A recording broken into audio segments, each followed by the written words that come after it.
Hoje vamos falar desta cidade, essa cidade linda e maravilhosa que vocês estão vendo aqui, ó. Hoje nós vamos falar dela, do lado religioso dessa cidade. Como começou a religião dessa cidade? Hoje você vai saber como começou todo esse movimento religioso de fé. As pessoas que hoje vão à cidade conhecem realmente a história de quando começou? Como foi construída essa religião? Hoje vocês vão saber. Vamos falar tudo sobre esta cidade. Todo o lado religioso. Vamos fazer até um panorâmico da cidade, de como ela se comporta, como ela começou. E vamos abranger ela por inteiro, mas o foco principal é a religião. Localizada no centro de Goiás, Trindade surgiu no extinto município de Campinas, que em 1909 tinha como distrito Barro Preto. Após sua fragmentação em 1920, muda-se de nome em homenagem à história dos garimpeiros Ana Rosa e Constantino Xavier, o casal que encontrou uma medalha com a ilustração do Divino Pai Eterno, na mesma região em que se situa atualmente o Santuário Basílica, templo o qual atrai cristãos à cidade durante a festa do Divino Pai Eterno. Com o fim do ciclo do ouro, no final do século XVIII, as atividades econômicas se voltaram para a agropecuária, principalmente a agricultura de subsistências. Assim, a região conquistou a importância socioeconômica para o Estado. A sua população começou a aumentar gradativamente. O alferes Joaquim Gomes da Silva estabeleceu sua fazenda e construiu a primeira capela dedicada a Nossa Senhora da Conceição, por volta da década de 1840, no Arraial das Campininhas das Flores, atual Campinas, Guapó e Trindade. Simultaneamente, o casal mineiro de garimpeiros Ana Rosa e Constantino Xavier se mudaram para um local próximo ao córrego Barro Preto, que daria nome ao futuro arraial a distrito às margens do curso da água. Em 1843, eles encontraram um medalhão com a ilustração da Santíssima Trindade, coroando a Virgem Maria. A partir daí, os mineiros o expuseram publicamente. Inúmeras pessoas imigravam para o Arraial do Barro Preto a fim de reverenciar a imagem em devoção. Por volta de 1848, Rosa e Xavier planejaram a construção de uma capela coberta por folhas de buriti, onde ficaria o medalhão à disposição de todos que desejaram ver. Com o objetivo de atrair mais indivíduos, o garimpeiro pediu ao escultor José Joaquim da Silva Vale, que morava em Pirenópolis, para produzir uma réplica maior da imagem. Assim, a adoração à figura do Divino Pai Eterno foi a principal fator que contribuiu para o povoamento do lugar. Em 12 de dezembro de 1894, padres redentoristas originários do estado de Baviera, na Alemanha, se instalaram no distrito de Barro Preto para planejar a romaria que iria se iniciar a destino da igreja, a qual estava sob administração do padre Francisco Inácio de Souza, nomeado por Dom Eduardo Duarte e Silva. Em 1900, os padres saíram do lugar por causa de um conflito entre os fazendeiros, orientado pelo coronel Anacleto Gonçalves. Porém, o embate não durou muito tempo.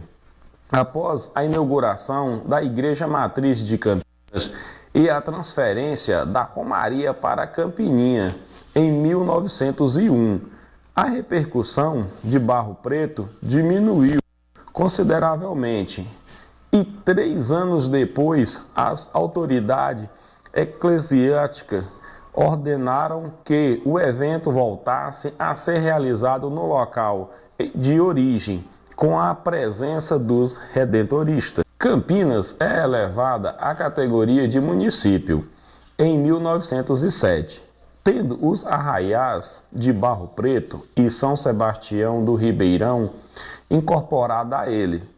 2 anos após o estabelecimento do município, o distrito de Barro Preto se muda de nome para Trindade, ainda subordinada a Campinas, pela Lei Municipal número 5, de 12 de março de 1909. Com o estilo barroco, em 1912, foi inaugurada a Igreja Matriz de Trindade, construída por um dos missionários redentoristas, o padre Antão Jorge, com a intenção de receber os romeiros que prestavam homenagem ao Divino Pai Eterno. Conforme a Lei Estadual número 662, de 16 de julho de 1920, Trindade é elevada à categoria de vila, com a instalação formal em 31 de agosto de 1920, tendo seu território desmembrado de Campinas, e a constituição de 2 distritos, Trindade e Ribeirão. Em 20 de julho de 1927, pela Lei Estadual número 825, recebe o título cidade com a construção de Goiânia. Volta à condição de distrito em 1935 e seu território é anexado à nova capital do estado. Pelo Decreto-Lei Estadual número 1233, de 31 de outubro de 1938, sendo elevado novamente à categoria de município. 5 anos depois, retificado pelo Decreto-Lei Estadual número 8.305, em 31 de dezembro de 1943. Campestre de Goiás se torna um distrito e é anexado ao município de Trindade em 1963, mas no mesmo ano é feito o desmembramento. Como comemoração do centenário do Encontro do Medalhão em 1943, o arcebispo Dom Emanuel Gomes de Oliveira lançou a pedra fundamental da Catedral Santíssima Trindade, que simbolizou o início da construção do Santuário Basílica do Divino Pai Eterno. As obras, todavia, demoraram para ser finalizadas. Após projeto de Dom Fernando Gomes dos Santos, apresentados depois da inauguração da Arquidiocese de Goiânia em 1957. Assim, em 1974, as construções foram concluídas, intensificado a repercussão da festa do Divino Pai Eterno. Dentre os sacerdotes que serviam ao santuário, destacou-se o padre alemão Pelágio Salter, que além de seus trabalhos em Trindade, desenvolveu atividades em Goiânia e São Paulo. Outra implantação organizada por Clésio foi a Vila São Contolengo, fundada em 1950,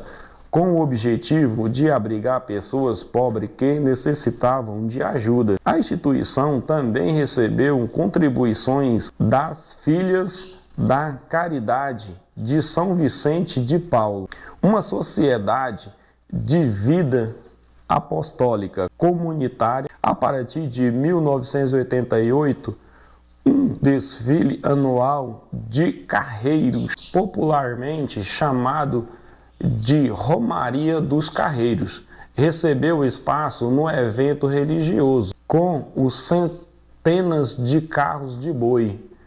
Como incentivo, as melhores apresentações são condecoradas no Carreiródromo Ana Cira. Em 1994, iniciou-se a reforma e a adaptação do prédio no santuário a ele a dignidade e ser chamado Santuário do Divino Pai Eterno. Com a ajuda dos romeiros e devotos, o templo foi totalmente reformado. Foi realizado em novembro de 2006, nos dias 15, 16 e 17, um tríduo em preparação para o título de Sacrossanta Basílica do Divino Pai Eterno. Com uma celebração no dia 18 foi oficializada. Para receber o título, o templo teve que ser dedicado, sendo ungido nas paredes em locais marcados com 12 cruzes. Somente após a dedicação e que o processo pôde tramitar para ser adequar ao título, o santuário deve ter passado por algumas modificações, como a melhora da capacidade do santuário, sacramento, adequação dos elementos do presbitério, ambos sendo alta, assetos, etc. Pintura artística, recuperação dos vitrais. No dia da instalação foram colocados no presbitério as suas insígnias, a umbela, basílica e o tintinabro, e ornamentado por 59 vitrais, além de outros 17 instalados na cúpula. Sobre o altar, o piso revestido por granito possui ainda sacristia, copa, sala para os ministros da Eucaristia e momento vocacional no subsolo. Existem 3 capelas, 20 confessionários, sala dos milagres e banheiro. A praça em torno do santuário foi totalmente revitalizada. Uma grande rampa foi construída